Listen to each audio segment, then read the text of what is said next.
Баршаңызға қайырлы күн. Духовкада піскен люля кебаб тағамын дайындайтын боламыз. Видеоны қарап, менімен бірге соңына дейін болыңыздар.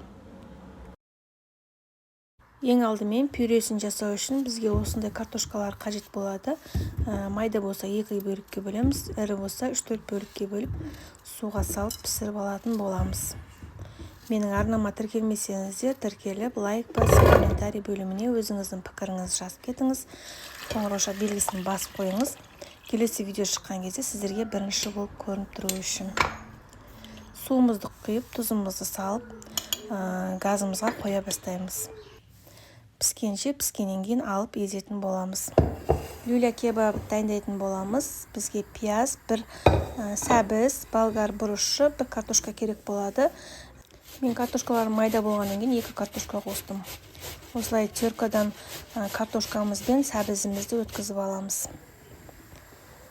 Қалған бұрыш пен пиязымызды блендермен өткізіп алатын боламыз майдалап.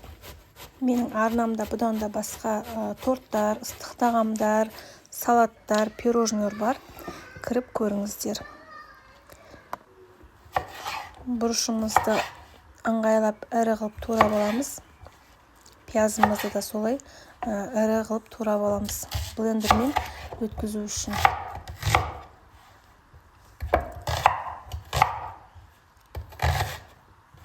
Барлығын ірілетіп турап болғаннан кейін блендермен езіп алатын боламыз, майдалап.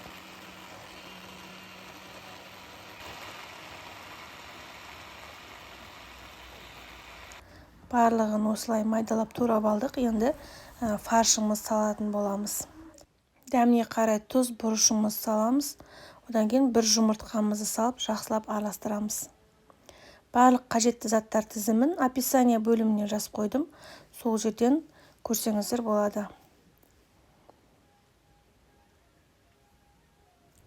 Осылай жақсылап араластырып болғаннан кейін пергамент қағаз төсеп, қалыпқа сала беретін боламыз. Видеода көріп тұрғандарыңыздай аз ғана алып, котлет сияқты формаға келтіреміз. Міндетті түрде жасап көріңіздер. Сіздердің отбасыларыңызға ұнайды деген сенімдемін. Өте дәмді, тойымды тағамның бірі. Түскі немесе кешкі асқа ұсынсаңыздар болады. Менің арнама тіркелмесеңіздер, тіркеліп, міндетті түрде лайк басып, комментарий жазып қойыңыз. Сіздердің әрбір жазған комментарий, лайктарыңыз менің арнамның дамуына үлкен үлесін тигізеді. Барлығын осылай бір тегіс сап болғаннан кейін ағаш шпажкамен бетінен осылай узор салып шығамыз. Шпажка жоқ болса, қасықпен сала берсеңіздер де болады. Қызып тұрған пешімізде 180 градуста 30-35 минуттай пісіріп аламыз.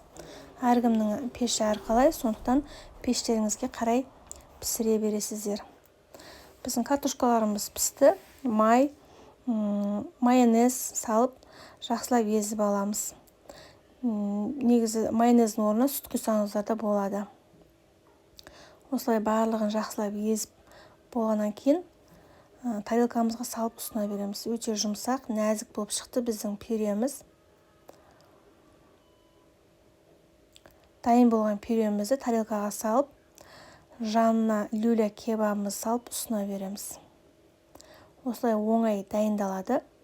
Әрі дәмді, әрі тез дайын болатын тағамның бірі. Баршаңызға ас болсын. Менімен болғандарыңызға рахмет. Келесі видеоларда кездескенше сау саламатта болыңыздар.